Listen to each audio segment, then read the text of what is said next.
And the other advantage of those in particular is that bundlers can they know that they're private to that class.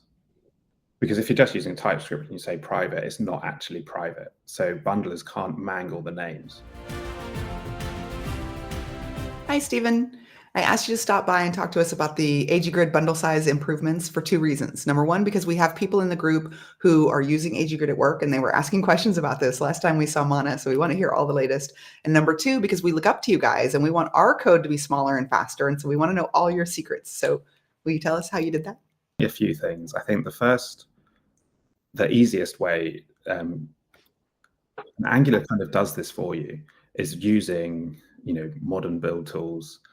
Well, I'll get back to ESBuild Webpack in a minute, but in terms of like the target. So depending on what target you output your code in has a big impact. But if you're targeting something like ES 2020, you won't be able to use the JavaScript private variables, because if you are using them, they get down leveled to something which is a lot more code, and also it doesn't perform as well.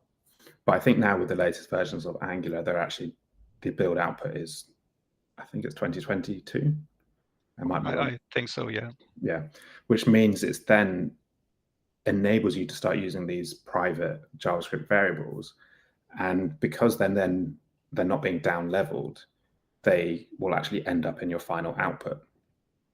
And the other advantage of those in particular is that bundlers can they know that they're private to that class. Because if you're just using TypeScript and you say private, it's not actually private. So bundlers can't mangle the names. So by switching to use these private JavaScript variables, bundlers can actually mangle those private properties and private methods. So this is something which we haven't been able to do yet for AGGrid, but either the next major or the one after that will bump our target again. And it's looking like that will be just an instant, another 10% drop off the bundle.